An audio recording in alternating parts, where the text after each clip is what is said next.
Hey, good afternoon, everybody. I'm going to talk about the Electoral College today for 2020. And it's going to be obviously a very interesting year for presidential election. Just a quick description of what the Electoral College is. It is not a building or an institution per se like a college, a university. It is a group of people composed of electors from all 50 states and 3 from Washington, D.C., that actually get chosen in November to choose the President of the United States. So that's the interesting and fascinating thing about the Electoral College. It's unique to the United States. It's a unique system that the Founding Fathers devised at the Constitutional Convention as a compromise to ensure that all the states would have buy-in into choosing the most powerful, influential leader for their government, the President of the United States. So we still have this system. It's first best to understand how it works before one debates, changing it. I'm a government teacher, so we are going to eventually debate the Electoral College. And that would probably be for another segment. But for now, it's really more about let's understand what is the Electoral College, how does it work, and how do you win? So again, the Electoral College is a bunch of electors that are on the slate or ballot for every state. We never know who these people are. They're nameless to us. We just see a name Biden and we see Trump. But in California, where I'm from, there's 55 electors for each party. So by choosing Trump, these 55 electors will go to D.C. in December and cast their ballots for Trump. Now, faithless electors is another topic eventually that, again, could come up later when we're debating the Electoral College and some of its flaws or some of its loopholes. But again, we choose the president based on who can achieve 270 electoral votes, at least, to become the president. Now, there's a link below. There's 2 resources that I think are very important for anyone to look at. One is 270 to Win. That's a great website that shows you an interactive map of the current 2020 election. And also, another highly recommended thing is a game. It's an interactive game at iCivics.org called Winning the White House. That game pretty much helps you understand the whole system of the Electoral College because you actually have to play to win the White House. And you have to strategize based on how the states are laid out and polling, etc. So much is involved that it's actually kind of complex. It's not as simple as just running an election and hoping, like roughshod, you win most of the electoral votes. It's a strategic thing.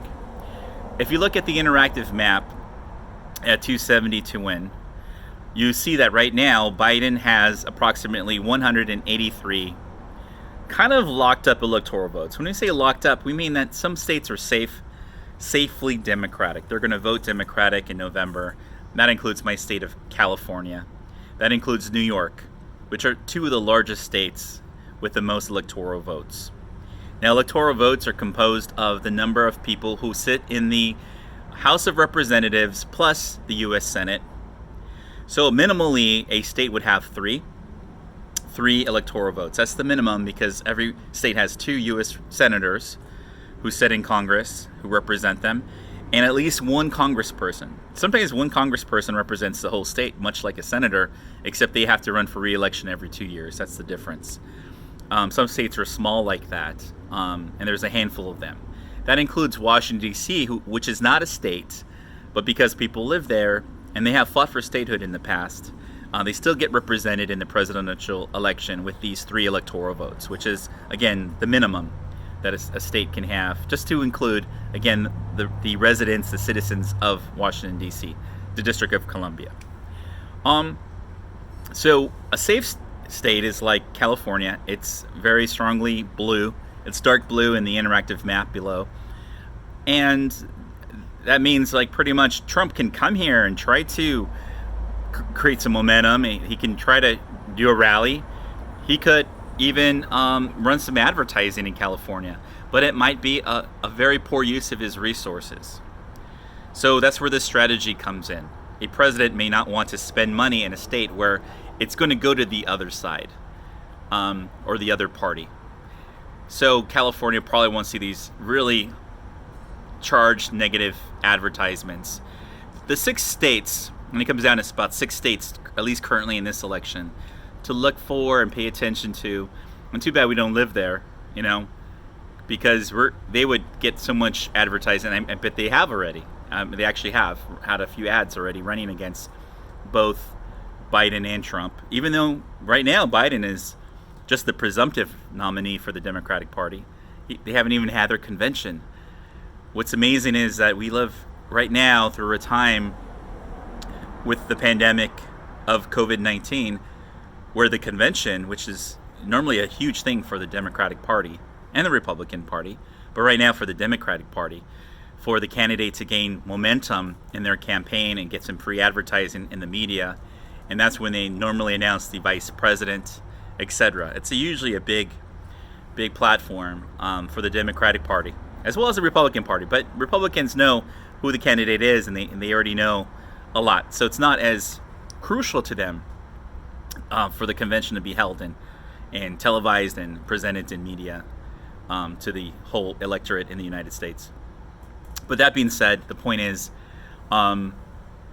presumed candidate Joe Biden is already receiving lots of negative advertisement in the following states: Michigan and Wisconsin. Those are by the Great Lakes. Those 2 states. Of course, always Florida. Florida's always in there as a toss-up.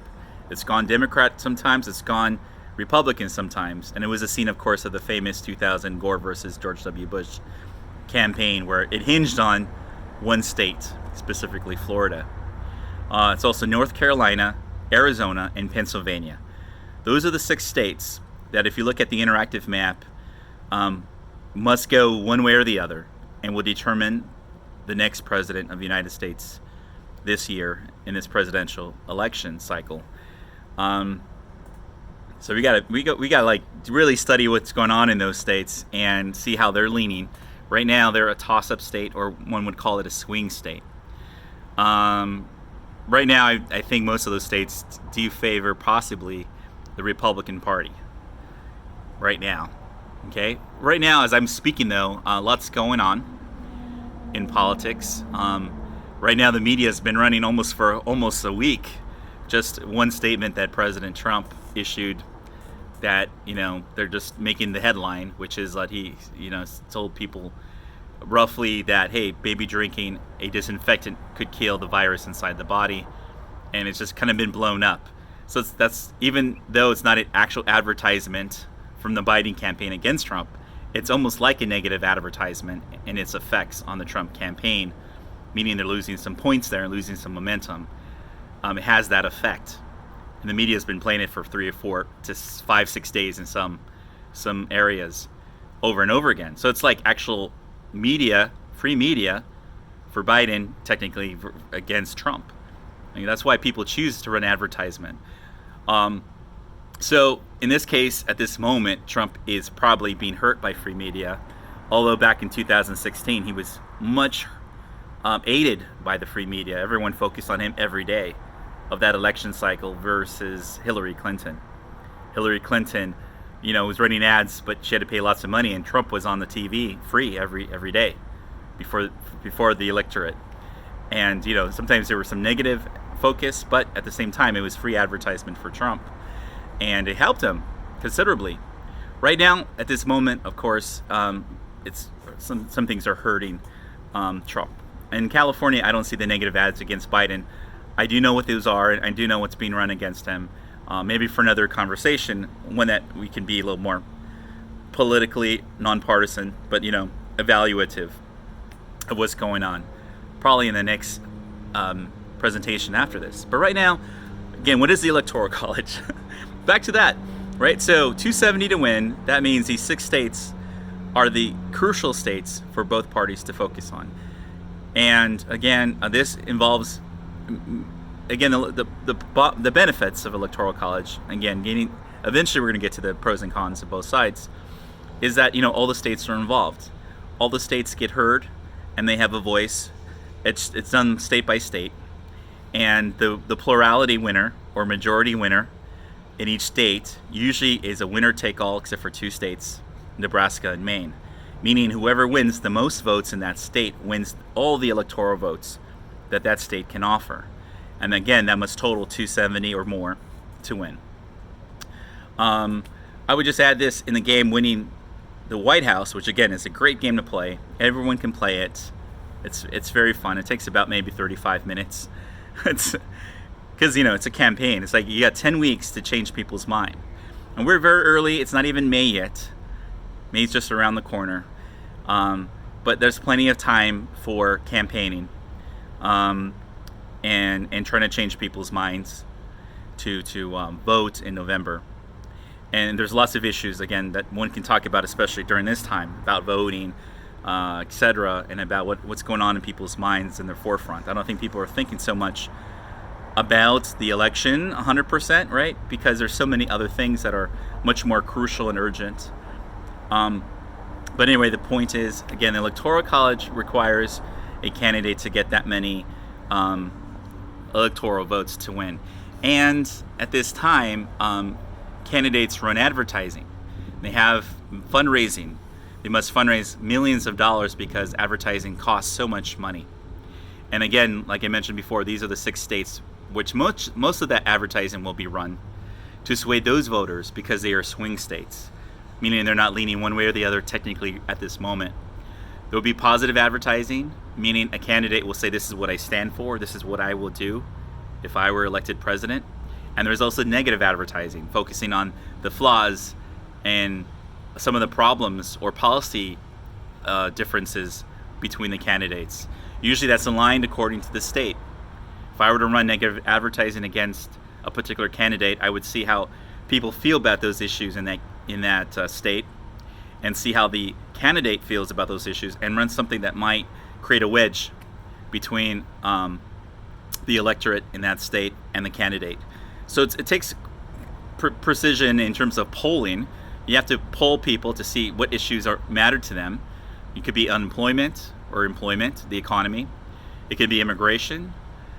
So you really want to find out in the state and in certain areas of the state how people feel about certain issues, and then that determines what type of advertising you run in that state and whether you want to go positive or negative.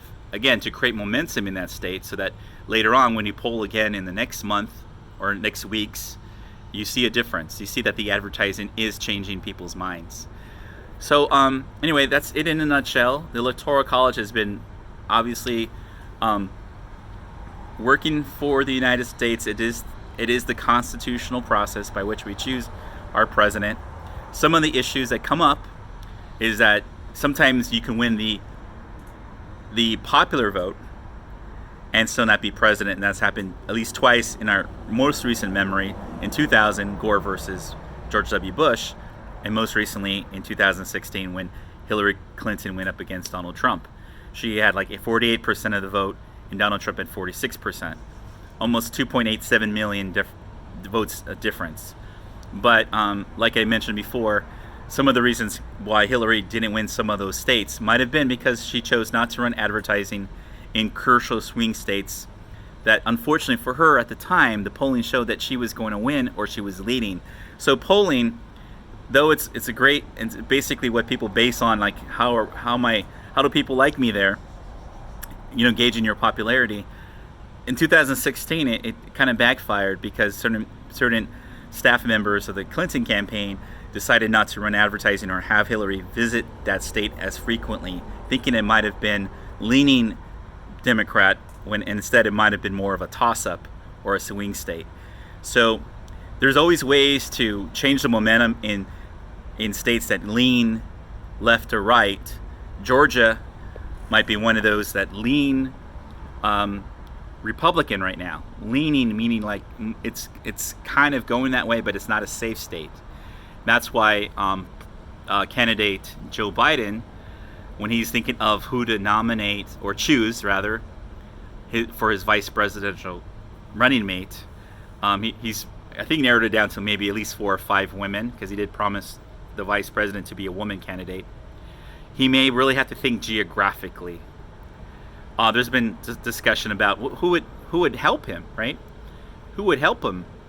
And again, I'll just mention this because for give you something that we'll see in the next video, just some strategy. You know, how do you want to see a certain candidate to win in this electoral college? And once you understand how electoral college works, and it's by state and state by state, sometimes the person he chooses ought to be someone who would help him. That's why they choose geographically their running mate, which I think right now would be Amy Klobuchar, okay, because she's in Minnesota. Minnesota is a leaning Democrat state. It's not going to change that. It might make it more strongly Democrat because it's someone they know, but maybe for their neighboring states of Wisconsin and Michigan, they're familiar with her, and maybe she knows the issues of that geographic region, as opposed to Kamala Harris from a safe blue state of California, or Stacey Abrams from Georgia.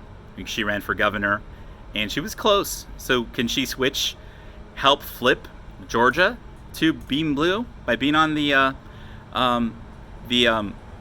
Democratic ticket? Again, that's what people on both sides of the camps, Democrat and Republican, think about when they think of strategy and who to choose as the running mate and to be the ticket in the White House, you know, to win the White House in November. So there's a lot involved in Electoral College.